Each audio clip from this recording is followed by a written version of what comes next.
మన జీవితాల్లో మనము ఆశించేటువంటి ఈ ఐశ్వర్యం కంటే, వెండి బంగారం కంటే దేవుని దయను కోరుకుందాం.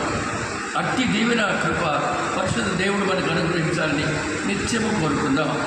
ఎందుకంటే యెహోవాను ఆశ్రయించిన నరులు ధన్యులు అనే లేఖనం మనకు తెలియపరుస్తూ ఉంది. తన జీవితంలో తన వ్యాపారాన్ని కట్టివేసుకొని ధనానికి ఆశించకుండా తుయతైర పట్టణస్థురాలైన లూదియా సేవ కోసం వెళ్ళింది. దేవుని ఆశీర్వచనాన్ని పొందింది.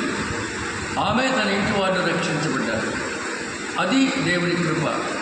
అలాగే సంపాదించుకోవాలని ఆశ కంటే దేవుని వాక్యాన్ని తన ఇంటికి తీసుకెళ్ళింది.